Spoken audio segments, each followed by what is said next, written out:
Good evening, ladies and gentlemen, young and old. My name is Jayla. I hope you're having a wonderful day today and that everything is going well in your world. I'd like to welcome you back to my channel, my wonderful bibliophiles.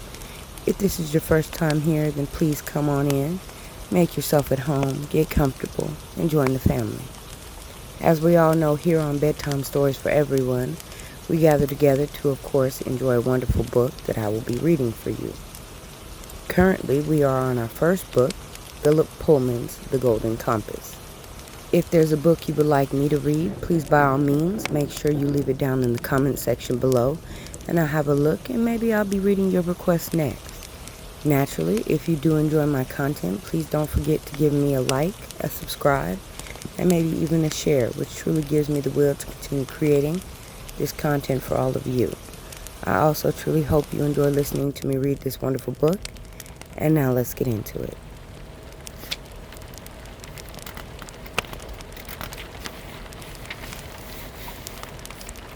This is Chapter 3 of The Golden Compass, Lyra's Jordan.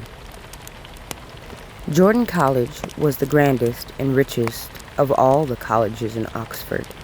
It was probably the largest, too, though no one knew for certain. The buildings, which were grouped around three irregular quadrangles, dated from every period from the early Middle Ages to the mid-18th century. It had never been planned. It had grown piecemeal, with past and present overlapping at every spot, and the final effect was one of jumbled and squalid grandeur. Some part was always about to fall down, and for 5 generations, the same family, the Parslows, had been employed full-time by the college as masons and scaffolders. The present Mr. Parlow was teaching his son the craft. The two of them and their 3 workmen would scramble like industrious termites over the scaffolding they'd erected at the corner of the library or over the roof of the chapel and haul up bright new bricks of stone or rolls of shiny lead or balks of timber. The college owned farms and estates all over England. It was said that you could walk from Oxford to Bristol in one direction and London in the other, and never leave Jordan land. In every part of the kingdom, there were dye works and brick kilns, forests and autumn craft works that paid rent to Jordan. And every quarter day, the bursar and his clerks would tot it all up, announce the total to the concilium, and order a pair of swans for the feast. Some of the money was put by for reinvestment. Concilium had just approved the purchase of an office block in Manchester, and the rest was used to pay the scholars' modest stipends and the wages of the servants, and the Parslows, and the other dozen or so families of craftsmen and traders who served the college, to keep the wine cellar richly filled, to buy books and barograph for the immense library that filled one side of the Melrose Quadrangle and extended, burrow-like, for several floors beneath the ground, and, not least, to buy the latest philosophical apparatus to equip the chapel. It was important to keep the chapel up to date, because Jordan College had no rival, either in Europe or in New France, as a center of experimental theology. Lyra knew that much, at least. She was proud of her college's eminence and liked to boast of it to the various urchins and ragamuffins she played with by the canal or the clay beds. And she regarded visiting scholars and eminent professors from elsewhere with pitying scorn, because they didn't belong to Jordan and so must know less, poor things, than the humblest of Jordan's under-scholars. As for what experimental theology was, Lyra had no more idea than the urchins. She had formed the notion that it was concerned with magic, with the movements of the stars and planets, with tiny particles of matter, But that was guesswork, really. Probably the stars had daemons just as humans did, and experimental theology involved talking to them. Lyra imagined the chaplain speaking loftily, listening to the star daemon's remarks, and then nodding judiciously or shaking his head in regret. But what might be passing between them, she couldn't conceive. Nor was she particularly interested. In many ways, Lyra was a barbarian. What she liked best was clambering over the college roofs with Roger, the kitchen boy who was her particular friend, to spit plum stones on the heads of passing scholars, or to hoot like owls outside a window where a tutorial was going on, or racing through the narrow streets, or stealing apples from the market, or waging war. Just as she was unaware of the hidden currents of politics running below the surface of college affairs, so the scholars, for their part, would have been unable to see the rich, seething stew of alliances and enmities and feuds and treaties, which was a child's life in Oxford. Children playing together. How pleasant to see. What could be more innocent and charming? In fact, of course, Lyra and her peers were engaged in deadly warfare. There were several wars running at once. The children, young servants, and children of servants, and Lyra, of one college, waged war on those of another. Lyra had once been captured by the children of Gabriel College, and Roger and their friends Hugh Lovett and Simon Parslow had raided the place to rescue her, creeping through the precentor's garden and gathering armfuls of small, hard-stone plums to throw at the kidnappers. There were 24 colleges, which allowed for endless permutations of alliance and betrayal. But the enmity between colleges was forgotten in a moment when the town children attacked a colleger. Then all the collegers banded together and went into battle against the townies. This rivalry was hundreds of years old and very deep and satisfying. But even this was forgotten when the other enemies threatened. One enemy was perennial, the brick burners' children, who lived by the clay beds and were despised by collegers and townies alike. Last year, Lyra and some townies had made a temporary truce and raided the clay beds, pelting the brick burners' children with lumps of heavy clay and tipping over the soggy castle they built, before rolling them over and over in the clinging substance they lived by, until victors and vanquished alike resembled a flock of shrieking golems. The other regular enemy was seasonal. The Egyptian families, who lived in canal boats, came and went with the spring and autumn fairs, and were always good for a fight. There was one family of Egyptians in particular, who regularly returned to their mooring in that part of the city known as Jericho, with whom Lyra had been feuding ever since she could first throw a stone. When they were last in Oxford, she and Roger and some of the other kitchen boys from Jordan and St. Michael's College had laid an ambush for them, throwing mud at their brightly painted narrowboat until the whole family came out to chase them away. At which point, the reserve squad under Lyra raided the boat and cast it off from the bank to float down the canal, getting in the way of all the other water traffic, while Lyra's raiders searched the boat from end to end, looking for the bung. Lyra firmly believed in this bung. If they pulled it out, she assured her troop the boat would sink at once. But they didn't find it and had to abandon ship when the Egyptians caught them up, to flee, dripping and crowing with triumph, through the narrow lanes of Jericho. That was Lyra's world and her delight. She was a coarse and greedy little savage, for the most part. But she always had a dim sense that it wasn't her whole world, that part of her also belonged in the grandeur and ritual of Jordan College, and that somewhere in her life there was a connection with the high world of politics represented by Lord Asriel. All she did with that knowledge was to give herself airs and lord it over the other urchins. It had never occurred to her to find out more. So she had passed her childhood like a half-wild cat. The only variation in her days came on those irregular occasions when Lord Asriel visited the college.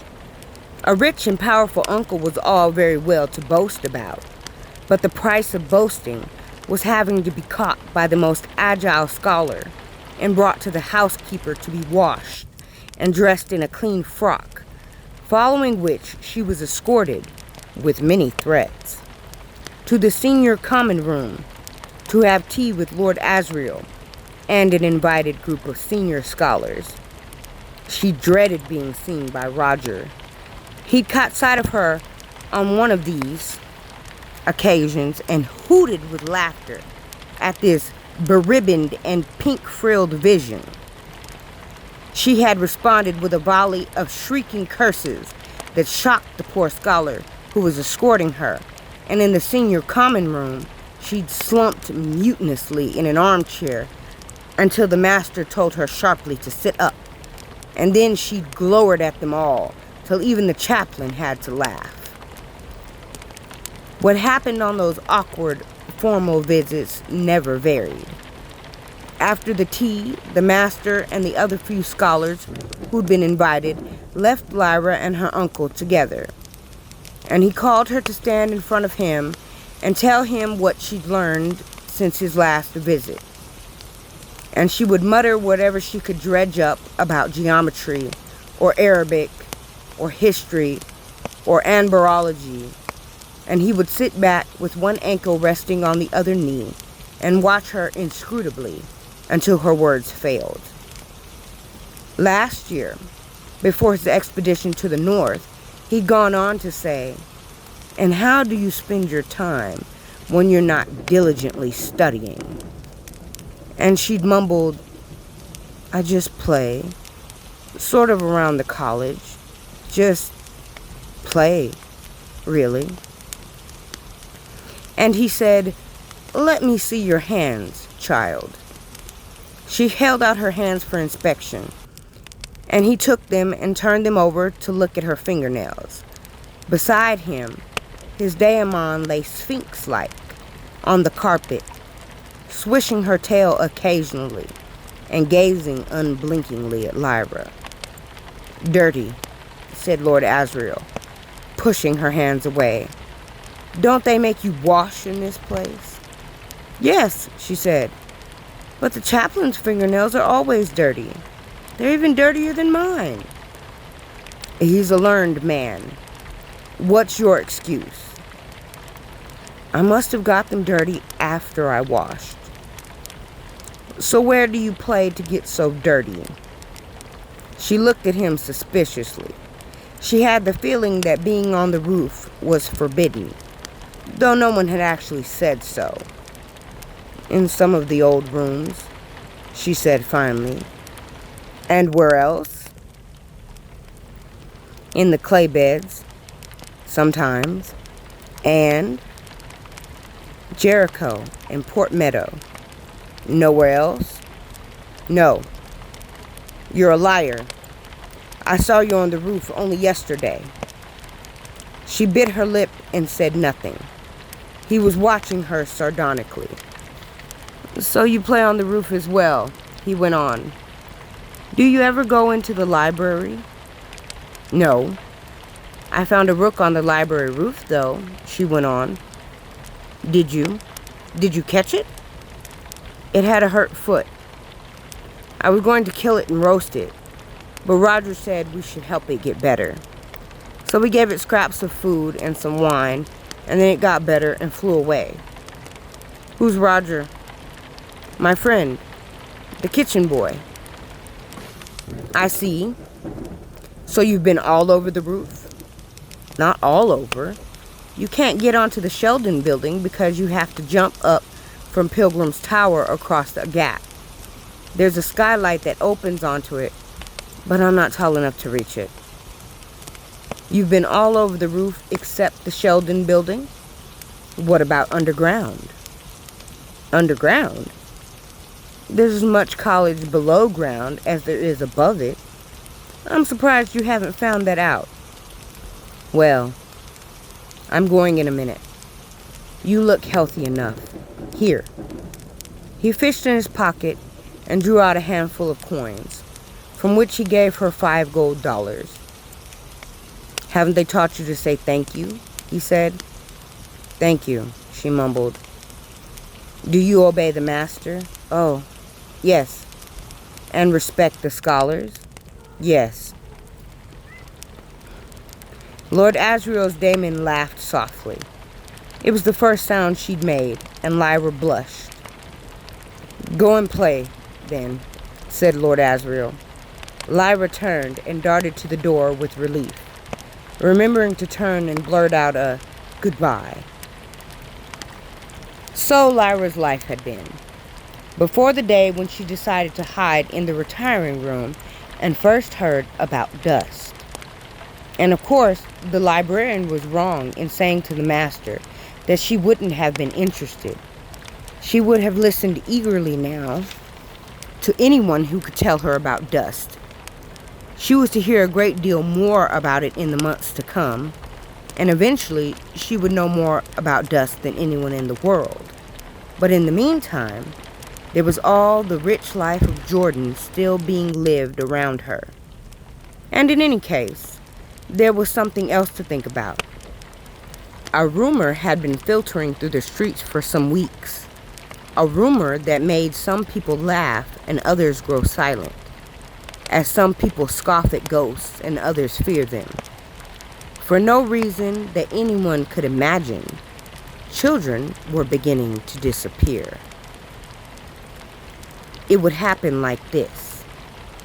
East along the great highway of the river Isis, thronged with slow-moving brick barrages and asphalt boats and corn tankers, way down past Henley and Maidenhead to Teddington, where the tide from the German Ocean reaches, and further down still to Mortlake, past the house of the great magician, Dr. D, past Fawkes Hall, where the pleasure gardens spread out bright with fountains and banners by day, with tree lamps and fireworks by night, past Whitehall Palace, where the king holds his weekly council of state, past the shot tower, drooping its endless drizzle of molten lead into vats of murky water. Further down still, to where the river, wide and filthy now, swings in a great curve to the south. This is Limehouse, and here is the child who is going to disappear. He is called Tony Makarios. His mother thinks he's 9 years old, but she has a poor memory that the drink has rotted. He might be 8 or 10. His surname is Greek, but like his age, that is a guess on his mother's part, because he looks more Chinese than Greek. And there's Irish and Skraeling and Lascar in him from his mother's side, too. Tony's not very bright, but he has a sort of clumsy tenderness that sometimes prompts him to give his mother a rough hug and plant a sticky kiss on her cheek. The poor woman is usually too fuddled to start such a procedure herself, but she responds warmly enough once she realizes what's happening. At the moment, Tony is hanging about the market in Pye Street. He's hungry. It's early evening, and he won't get fed at home. He's got a shilling in his pocket that a soldier gave him for taking a message to his best girl. But Tony's not going to waste that on food when you could pick up so much for nothing. So he wanders through the market, between the old clothes stalls and the fortune paper stalls, the fruitmongers and the fried fish seller. And with his little daemon on his shoulder, a sparrow, watching this way and that, and when the stall holder and her daemon are both looking elsewhere, a brisk chirp sounds, and Tony's hand shoots out and returns to his loose shirt with an apple or a couple of nuts, and finally with a hot pie. The stall holder sees that and shouts, and her cat daemon leaps, but Tony's sparrow is aloft, and Tony himself halfway down the street already. Curses and abuse go with him, but not far. He stops running at the steps of St. Catherine's Oratory, where he sits down and takes out his steaming, battered prize, leaving a trail of gravy on his shirt. And he's being watched.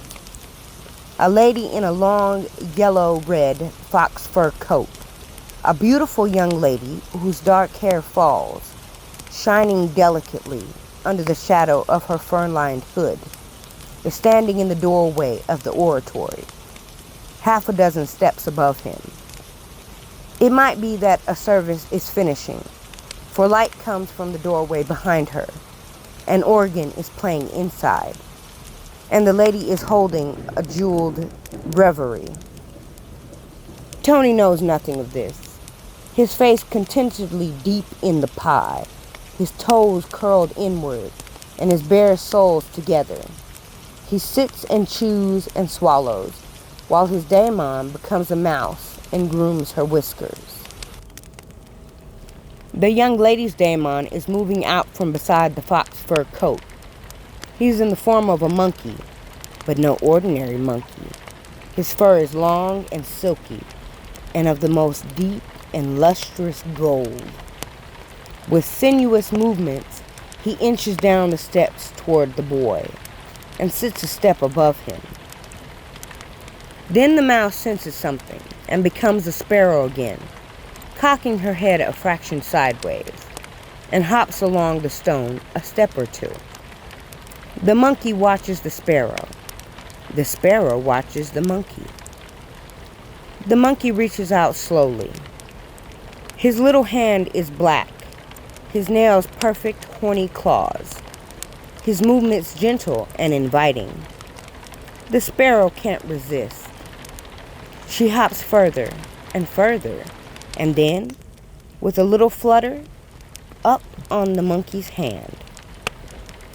The monkey lifts her up and gazes closely at her before standing and swinging back to his human, taking the sparrow daemon with him. The lady bends her scented head to whisper, and then Tony turns. He can't help it.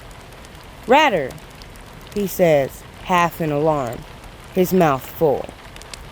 The sparrow chirps. It must be safe. Tony swallows his mouth full and stares. "Hello," says the beautiful lady. "What's your name?" "Tony." "Where do you live, Tony?" "Clarice Walk." "What's in that pie?" "Beefsteak." "Do you like chocolate?" "Yeah. As it happened, I've got more chocolate than I can drink myself. Will you come and help me drink it?" He's lost already. He was lost the moment his slow-witted daemon hopped onto the monkey's hand. He follows the beautiful young lady and the golden monkey down Denmark Street and along to Hangman's Wharf and down King George's steps to a little green door in the side of a tall warehouse. She knocks. The door is open. They go in. The door is closed. Tony will never come out, at least by that entrance, and he'll never see his mother again. She, poor drunken thing, will think he's run away, and when she remembers him, she'll think it was her fault, and sob her sorry heart out. Little Tony Macarios wasn't the only child to be caught by the lady with the golden monkey. He found a dozen others in the cellar of the warehouse, boys and girls, none older than 12 or so, though since all of them had histories like his, none could be sure of their age. What Tony didn't notice, of course, was the factor that they all had in common. None of the children in that warm and steamy cellar had reached the age of puberty. The kind lady saw him settled on a bench against the wall and provided by a silent serving woman with a mug of chocolate from the saucepan on the iron stove.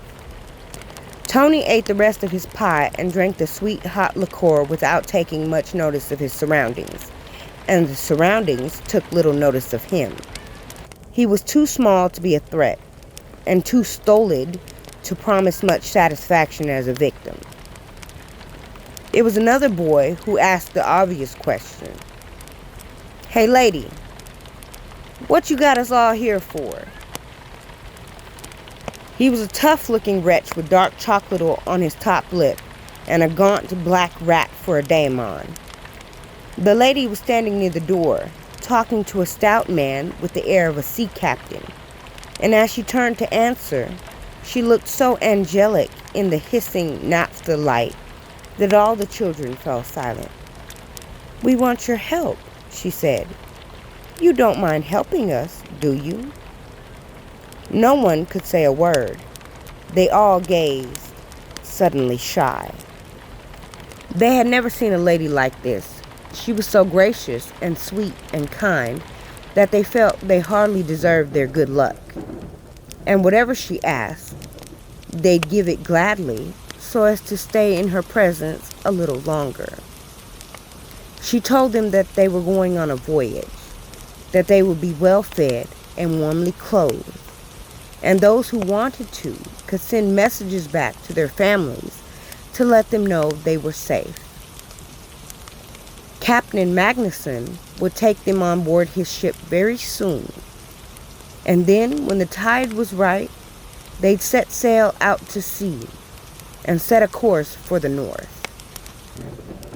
Soon, those few who did want to send a message to whatever home they had were sitting around the beautiful lady as she wrote a few lines at their dictation and, having let them scratch a clumsy X at the foot of the page, folded it into a scented envelope and wrote the address they told her. Tony would have liked to send something to his mother, but he had a realistic idea of her ability to read it.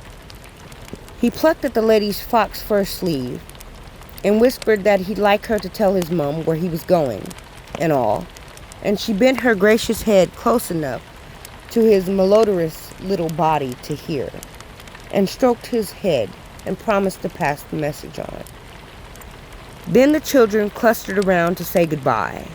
The golden monkey stroked all their daemons, and they all touched the fox fur for luck, or as if they were drawing some strength or hope or goodness out of the lady. And she bade them all farewell and saw them in the care of the bold captain on board a steam launch at the jetty. The sky was dark now, the river a mass of bobbing lights. The lady stood on the jetty and waved till she could see their faces no more. Then she turned back inside, with the golden monkey nestled in her breast, and threw the little bundle of letters into the furnace before leaving the way she had come. Children from the slums were easy enough to entice away, but eventually people noticed, and the police were stirred into reluctant action. For a while, there were no more bewitchings, but a rumor had been born, and little by little, it changed and grew and spread.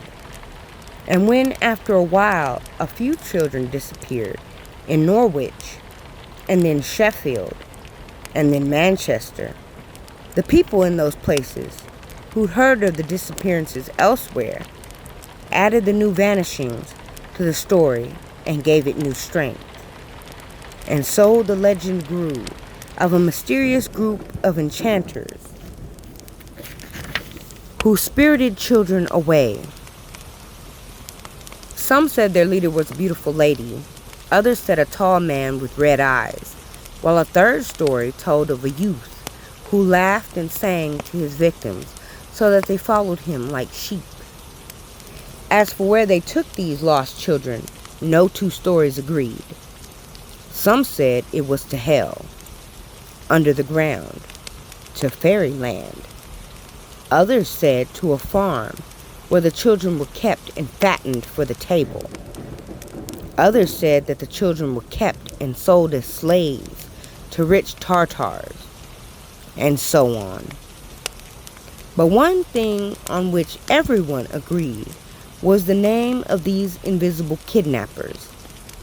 They had to have a name, or not be referred to at all, and talking about them, especially if you were safe and snug at home or in Jordan College, was delicious. And the name that seemed to settle on them, without anyone knowing why, was the Gobblers. Don't stay out late or the Gobblers will get you. My cousin in Northampton, she knows a woman whose little boy was took by the Gobblers. The Gobblers have been in Stratford. They say they're coming south. And inevitably, let's play kids and gobblers. So said Lyra to Roger one rainy afternoon when they were alone in the dusty attics. He was her devoted slave by this time. He would have followed her to the ends of the earth. How do you play that? You hide and I find you and slice you open, right? Like the Gobblers do.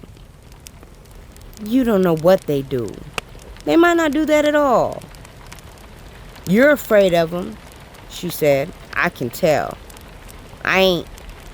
I don't believe in them anyway. I do, she said decisively. But I ain't afraid either.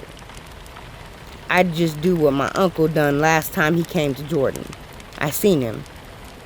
He was in the retiring room, and there was this guest who weren't polite, and my uncle just gave him a hard look, and the man fell dead on the spot, with all foam and froth round his mouth. He never, said Roger doubtfully. They never said anything about that in the kitchen. Anyway, you ain't allowed in the retiring room. Of course not. They wouldn't tell servants about a thing like that. And I have been in the retiring room. So there. Anyway, my uncle's always doing that. He done it to some Tartars when they caught him once. They tied him up and they was gonna cut his guts out.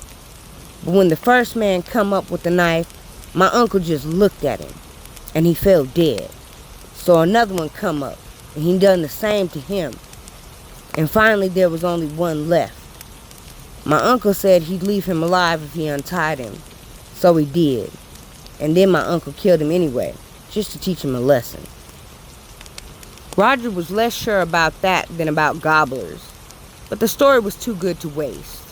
So they took it in turns to be Lord Asriel and the expiring Tartars, using sherbet dip for the foam. However, that was a distraction. Lyra was still intent on playing gobblers, and she inveigled Roger down into the wine cellars, which they entered by means of the butler's spare set of keys. Together they crept through the great vaults where the college's Tokay and Canary, its Burgundy, its Brantwegen were lying under the cobwebs of ages. Ancient stone arches rose above them, supported by pillars as thick as 10 trees.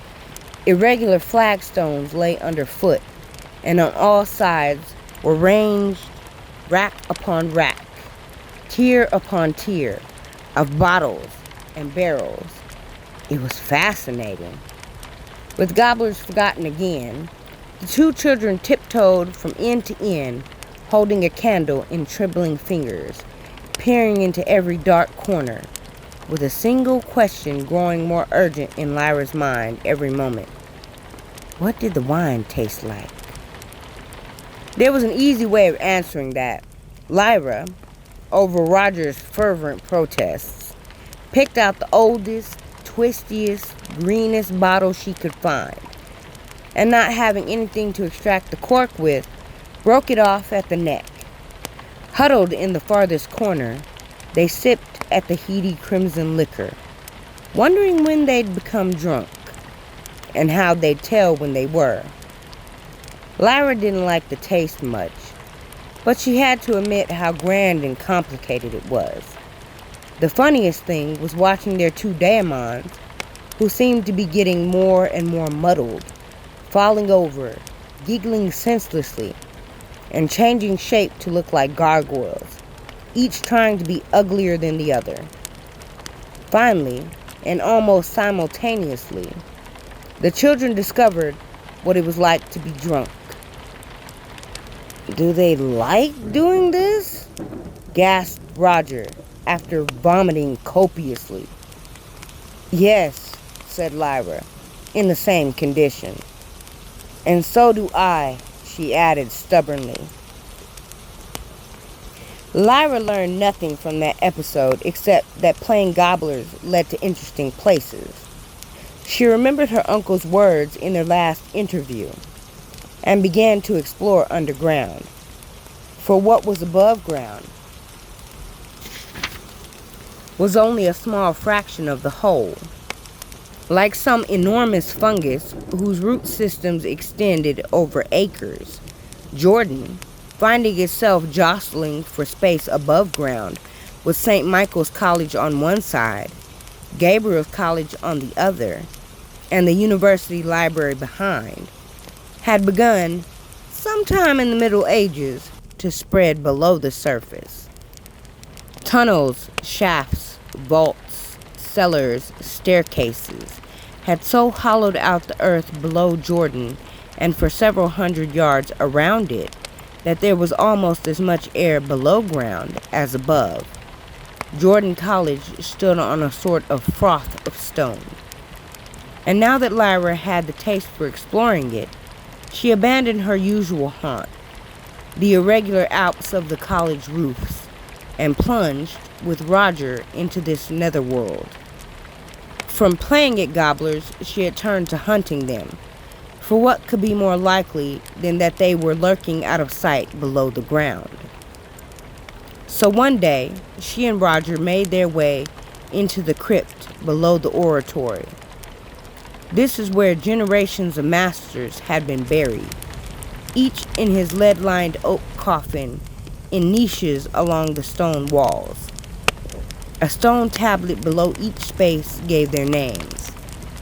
Simon Leclerc, Master, 1765 to 1789. Surabation requiescent in pace. "What's that mean?" said Roger. "The first part's his name, and the last bit's Roman. And there's the dates in the middle when he was master. And the other name must be his daemon."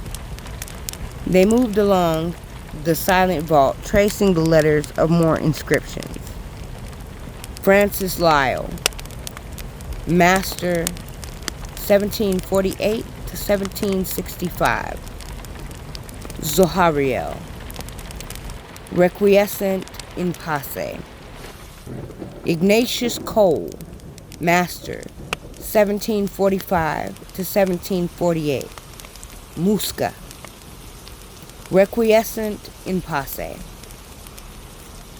On each coffin, Lyra was interested to see a brass plaque bore a picture of a different being. This one a basilisk, this a serpent, this a monkey. She realized that they were images of the dead men's daemons. As people became adult, their daemons lost the power to change and assumed one shape, keeping it permanently. "These coffins have got skeletons in them," whispered Roger. "Moldering flesh," whispered Lyra, "and worms and maggots all twisting about in their eye sockets." "Must be ghosts down here," said Roger, shivering pleasantly. Beyond the first crypt, they found a passage lined with stone shelves. Each shelf was partitioned off into square sections, and in each section rested a skull.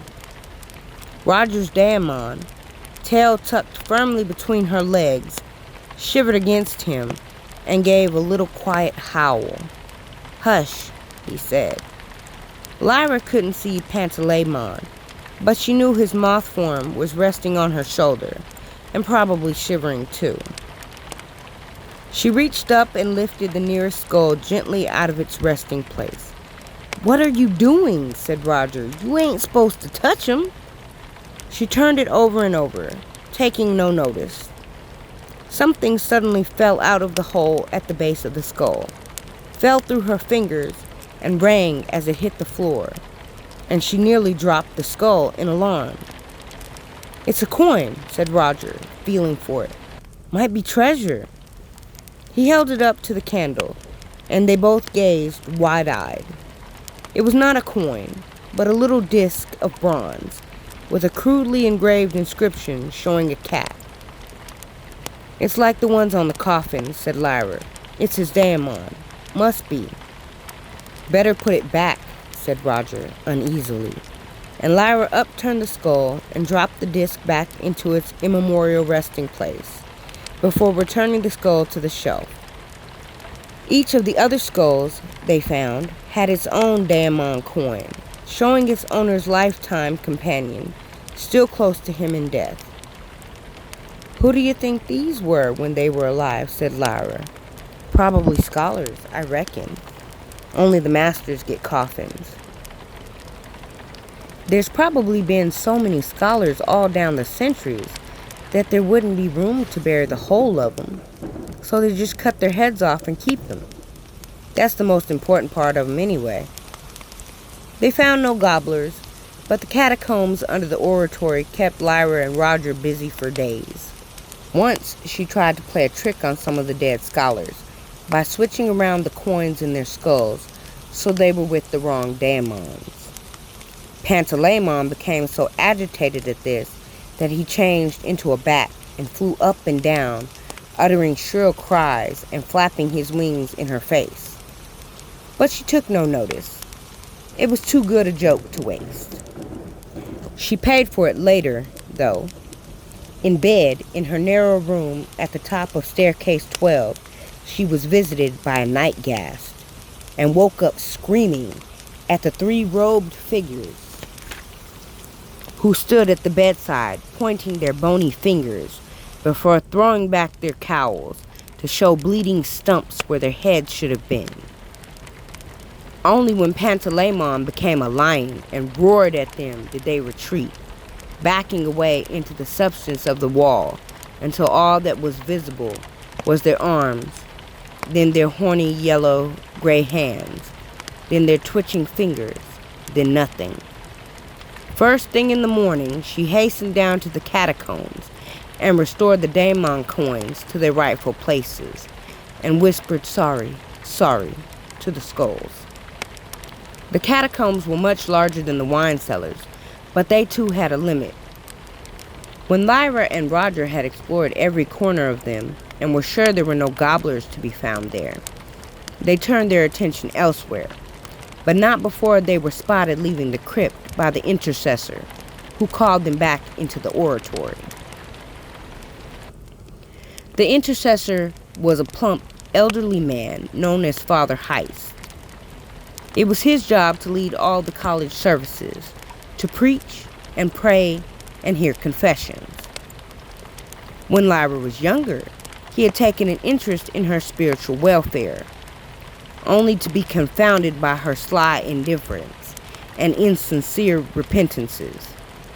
She was not spiritually promising, he had decided. When they heard him call, Lyra and Roger turned reluctantly and walked, dragging their feet into the great, musty-smelling dimness of the oratory. Candles flickered here and there in front of images of the saints. A faint and distant clatter came from the organ loft, where some repairs were going on. A servant was polishing the brass lectern. Father Heist beckoned from the vestry door. "Where have you been?" he said to them. "I've seen you come in here 2 or 3 times now. What are you up to?" His tone was not accusatory. He sounded as if he were genuinely interested. His daemon flicked a lizard tongue at them from her perch on his shoulder. Lyra said, "We wanted to look down in the crypt." "Whatever for?" The coffins. We wanted to see all the coffins," she said. "But why?" She shrugged. It was her constant response when she was pressed. "And you?" he went on, turning to Roger. Roger's daemon anxiously wagged her terrier tail to propitiate him. "What's your name?" "Roger, Father." "If you're a servant, where do you work?" "In the kitchen, Father." "Should you be there now?" "Yes, Father." "Then be off with you." Roger turned and ran. Lyra dragged her foot from side to side on the floor. "As for you, Lyra," said Father Heist, "I'm pleased to see you taking an interest in what lies in the oratory. You're a lucky child to have all this history around you." Said Lyra. "But I wonder about your choice of companions. Are you a lonely child?" "No," she said. Do you miss the society of other children?" "No." "I don't mean Roger, the kitchen boy. I mean children such as yourself, nobly born children. Would you like to have some companions of that sort?" "No." "But other girls, perhaps?" "No." You see, none of us would want you to miss all the usual childhood pleasures and pastimes. I sometimes think it must be a lonely life for you here, among a company of elderly scholars, Lyra. Do you feel that?" "No." He tapped his thumbs together over his interlaced fingers, unable to think of anything else to ask this stubborn child. "If there is anything troubling you," he said finally, "you know you can come and tell me about it. I hope you feel you can always do that." "Yes," she said. "Do you say your prayers?" "Yes." "Good girl. Well, run along." With a barely concealed sigh of relief, she turned and left.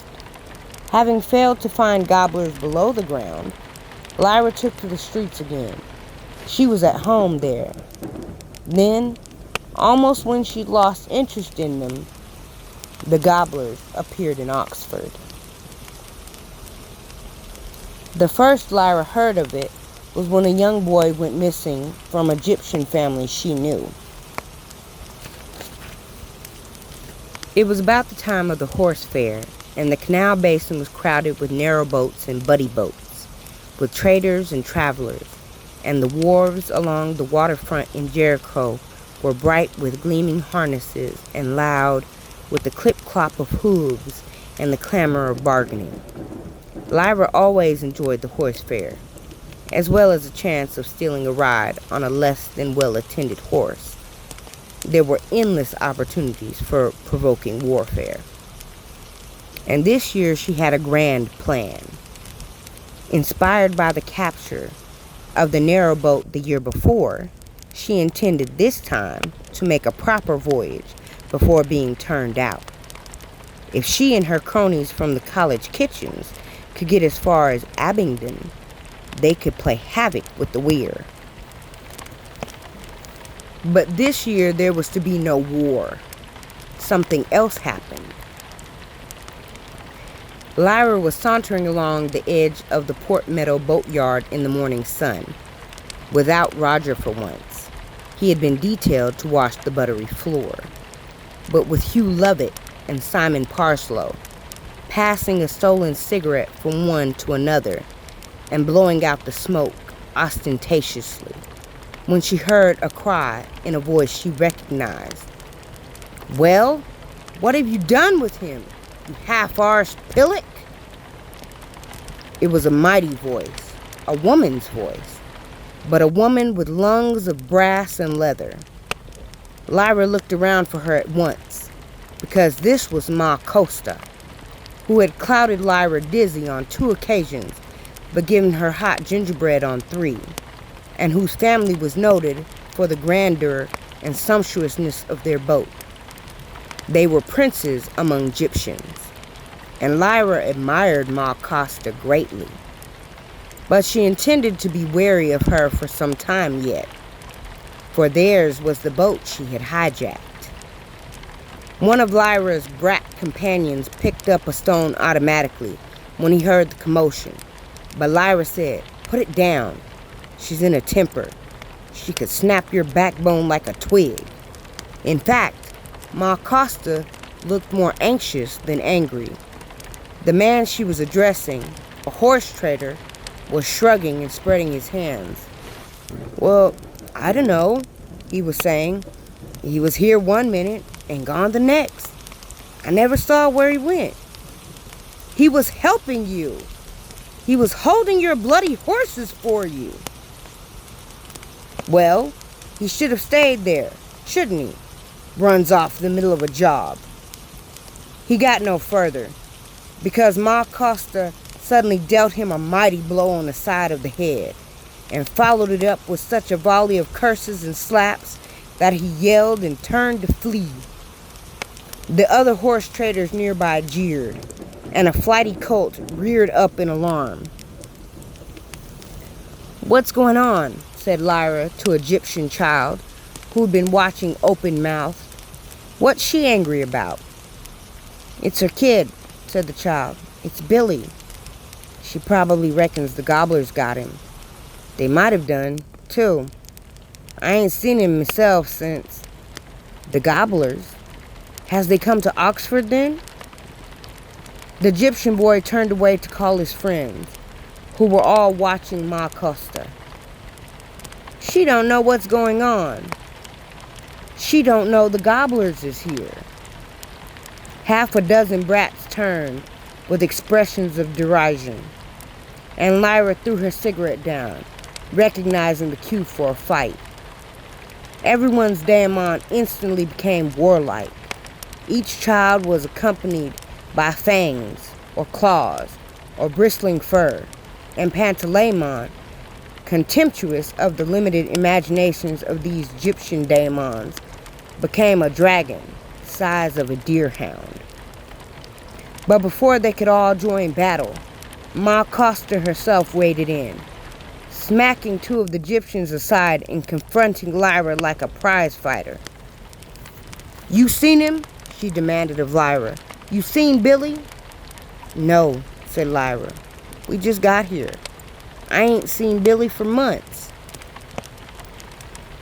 Ma Costa's demon was wheeling in the bright air above her head, a hawk, fierce yellow eyes snapping this way and that, unblinking. Lyra was frightened. No one worried about a child gone missing for a few hours, certainly not Egyptian. In the tight-knit Egyptian boat world, all children were precious and extravagantly loved, and a mother knew that if a child was out of sight, it wouldn't be far from someone else's who would protect it instinctively. But here was Ma Costa, a queen among the Egyptians, in a terror for a missing child. What was going on? Ma Costa looked half blindly over the little group of children and turned away to stumble through the crowd on the wharf, bellowing for her child. At once, the children turned back to one another, their feud abandoned in the face of her grief. "What is them gobblers?" said Simon Parslow, one of Lyra's companions. The first Egyptian boy said, "You know. They've been stealing kids all over the country. They're pirates." "They ain't pirates," corrected another Egyptian. "They're cannibals. That's why they call them gobblers." "They eat kids?" said Lyra's other crony, Hugh Lovett, a kitchen boy from St. Michael's. "No one knows," said the first Egyptian. "They take 'em away, and they ain't never seen again." "We all know that," said Lyra. We've been playing kids and gobblers for months. Before you were, I bet. But I bet no one's seen 'em." "They have," said one boy. "Who, then?" persisted Lyra. "Have you seen 'em? How do you know if it ain't just one person?" "Charlie seen 'em in Banbury," said Egyptian girl. "They come and talked to this lady while another man took her little boy out of the garden." "Yeah," piped up Charlie, Egyptian boy. "I seen 'em do it." "What did they look like?" said Lyra. "Well, I never properly saw 'em," Charlie said. "I saw their truck, though," he added. "They come in a white truck. They put the little boy in the truck and drove off quick." "But why do they call 'em gobblers?" Lyra asked. "'Cause they eat 'em," said the first Egyptian boy. "Someone told us in Northampton. They been up there and all. This girl in Northampton. Her brother was took. And she said the men as took him told her they were going to eat him. Everyone knows that. They gobble him up." An Egyptian girl standing nearby began to cry loudly. "That's Billy's cousin," said Charlie. Lyra said, "Who saw Billy last?" "Me," said half a dozen voices. "I seen him holding Johnny Forelli's old horse. I seen him by the toffee apple cellar. I seen him swinging on the crane." When Lyra had sorted it out, she gathered that Billy had been seen for certain not less than 2 hours previously. "So," she said, "sometime in the last 2 hours there must have been gobblers here." They all looked around, shivering in spite of the warm sun, the crowded wharf, the familiar smells of tar and horses and smoke leaf. The trouble was that because no one knew what these gobblers looked like, anyone might be a gobbler, as Lyra pointed out to the appalled gang, who were now all under her sway, collegers and Egyptians alike. "They're bound to look like ordinary people, else they'd be seen at once," she explained. "If they only came at night, they could look like anything. But if they come in the daylight, they gotta look ordinary. So any of these people might be gobblers." "They ain't," said Egyptian uncertainly. "I know 'em all." "All right, not these, but anyone else," said Lyra. "Let's go and look for 'em, in their white truck." And that precipitated a swarm. Other searchers soon joined the first ones, and before long, 30 or more Egyptian children were racing from end to end of the wharves, running in and out of stables, scrambling over the cranes and derricks in the boatyard, leaping over the fence into the wide meadow, swinging 15 at a time on the old swing bridge over the green water, and running full pelt through the narrow streets of Jericho, between the little brick-terraced houses and into the great square-towered oratory of St. Barnabas and the chemist. Half of them didn't know what they were looking for and thought it was just a lark. But those closest to Lyra felt a real fear and apprehension every time they glimpsed a solitary figure down an alley or in the dimness of the oratory. Was it a gobbler? But of course it wasn't. Eventually, with no success, and with the shadow of Billy's real disappearance hanging over them all, the fun faded away. As Lyra and the 2 college boys left Jericho when supper time neared, they saw the Egyptians gathering on the wharf next to where the Costa's boat was moored. Some of the women were crying loudly, and the men were standing in angry groups, with all their daimons agitated and rising in nervous flight or snarling at shadows. "I bet them gobblers wouldn't dare come in here," said Lyra to Simon Parslow, as the 2 of them stepped over the threshold into the great lodge of Jordan. "No," he said uncertainly, "but I know there's a kid missing from the market." "Who?" said Lyra. She knew most of the market children, but she hadn't heard of this. "Jessie Reynolds, out the Saddlers. She weren't there at shutting up time yesterday, and she'd only gone for a bit of fish for her dad's tea. She never come back, and no one had seen her. They searched all through the market and everywhere." "I never heard about that," said Lyra, indignant. She considered it a deplorable lapse on the part of her subjects not to tell her everything and at once. Well, it was only yesterday. She might have turned up now. I'm going to ask, said Lyra, and turned to leave the lodge. But she hadn't got out of the gate before the porter called her. Here, Lyra, you're not to go out again this evening. Master's orders. Why not? I told you, Master's orders. He says if you come in, you stay in. You catch me, she said, and darted out before the old man could leave his doorway. She ran across the narrow street and down into the alley where the vans unloaded goods for the covered market. This being shutting up time, there were few vans there now, but a knot of youths stood smoking and talking by the central gate opposite the high stone wall of St. Michael's College. Lyra knew one of them, a 16-year-old she admired because he could spit further than anyone else she'd ever heard of, and she went and waited humbly for him to notice her. Yeah? What do you want? He said finally. Is Jesse Reynolds disappeared? Yeah. Why? 'Cause Egyptian kid disappeared today and all. They're always disappearing, Egyptians. After every horse fair, they disappear. So do horses, said one of his friends. This is different, said Lyra. This is a kid. We was looking for him all afternoon, and the other kids said the gobblers got him. The what? The gobblers, she said. Ain't you heard of the gobblers?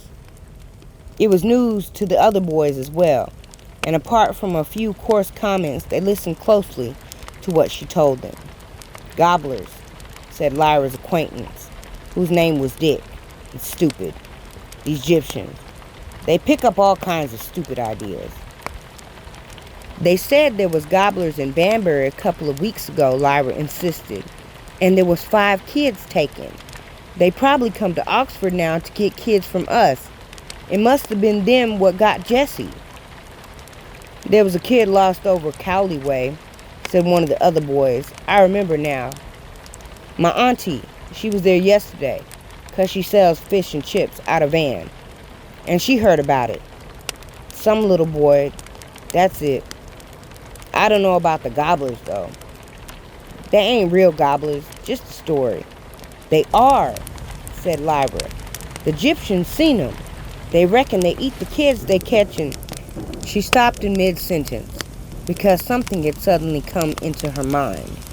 During that strange evening she'd spent hidden in the retiring room, Lord Asriel had shown a lantern slide of a man with streams of light pouring from his hands. And there'd been a small figure beside him with less light around him, and he said it was a child. And someone had asked if it was a severed child, and her uncle had said no, that was the point. Lyra remembered that severed meant cut. And then something else hit her heart.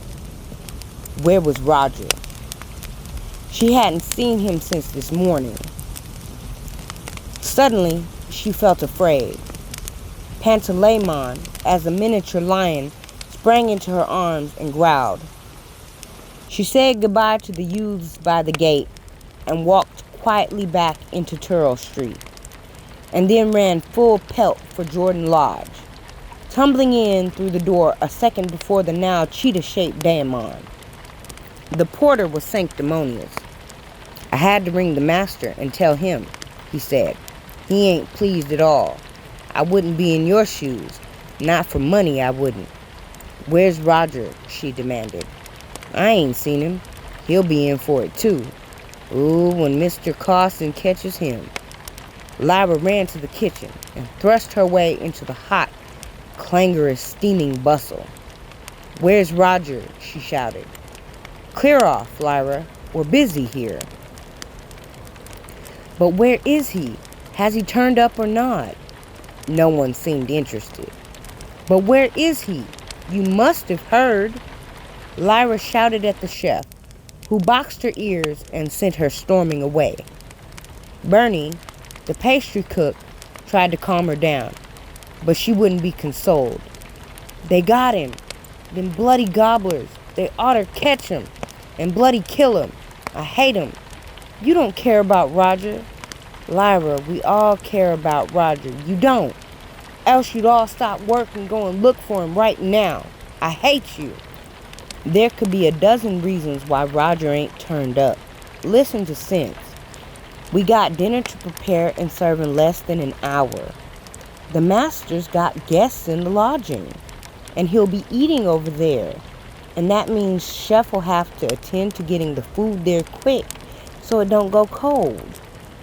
And what with one thing and another, Lyra, life's got to go on. I'm sure Roger will turn up. Lyra turned and ran out of the kitchen, knocking over a stack of silver dish covers and ignoring the roar of anger that arose. She sped down the steps and across the quadrangle, between the chapel and Palmer's Tower, and into the Yaxley Quad, where the oldest buildings of the college stood.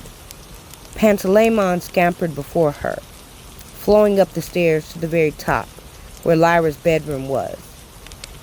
Lyra barged open the door, dragged her rickety chair to the window, flung wide the casement, and scrambled out.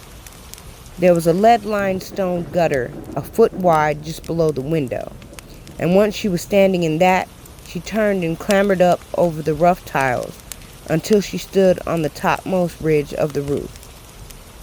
There she opened her mouth and screamed. Pantalaimon, who always became a bird once on the roof, flew around and around, shrieking rook shrieks with her. The evening sky was awash with peach apricot cream, tender little ice cream clouds in a wide orange sky. The spires and towers of Oxford stood around them, level but no higher. The green wood of Chateau Vert and Whiteham rose on either side of the east and west. Rooks were cawing somewhere, and bells were ringing, and from the ox pens the steady beat of a gas engine announced the ascent of the evening Royal Mail Zeppelin for London. Lyra watched it climb away beyond the spire of St. Michael's Chapel, as big at first as the tip of her little finger when she held it at arm's length, and then steadily smaller, until it was a dot in the pearly sky. She turned and looked down into the shadowed quadrangle, where the black-gowned figures of the scholars were already beginning to drift in ones and twos toward the buttery, their daimons strutting or fluttering alongside, or perching calmly on their shoulders. The lights were going on in the hall. She could see the stained glass windows gradually beginning to glow as a servant moved up the tables, lighting the naphtha lamps. The steward's bell began to toll, announcing half an hour before dinner. This was her world. She wanted it to stay the same forever and ever, but it was changing around her, for someone out there was stealing children. She sat on the roof ridge, chin in hands. "We better rescue him, Pantalaimon," she said. He answered in his rook voice from the chimney. "It'll be dangerous," he said. "Course, I know that." Remember what they said in the retiring room? What? Something about a child in the Arctic, the one that wasn't attracting the dust. They said it was an entire child. What about it? That might be what they're going to do to Roger and the Egyptians and the other kids. What? Well, what does entire mean? Dunno. They cut them in half, probably. I reckon they make slaves out of them. That'd be more use. They probably got mines up there. Uranium mines for Autumncraft. I bet that's what it is. And if they sent grown-ups down the mine, they'd be dead. So they use kids instead because they cost less. That's what they've done with him, I think. But what Pantalaimon thought had to wait, because someone began to shout from below. "Lyra! Lyra! You come in this instant!" There was a banging on the window frame. Lyra knew the voice and the impatience. It was Miss Lonsdale, the housekeeper. There was no hiding from her. Tight-faced, Lyra slid down the roof and into the gutter, and then climbed in through the window again. Mrs. Lonsdale was running some water into the little chipped basin, to the accompaniment of a great groaning and hammering from the pipes. The number of times you've been told about going out there. Look at you. Just look at your skirt. It's filthy. Take it off at once and wash yourself while I look for something decent that ain't torn. Why can't you keep yourself clean and tidy? Lyra was too sulky even to ask why she was having to wash and dress, and no grown-up ever gave reasons of their own accord. She dragged the dress over her head and dropped it on the narrow bed, and began to wash desultorily while Pantalaimon, a canary now, hopped closer and closer to Mrs. Lonsdale's Daemon, a stolid retriever, trying in vain to annoy him. Look at the state of this wardrobe. You ain't hung nothing up for weeks. Look at the creases in this. Look at this. Look at that. Lyra didn't want to look. She shut her eyes as she rubbed at her face with the thin towel. You'll just have to wear it as it is. There ain't time to take an iron to it. God bless me, girl. Your knees.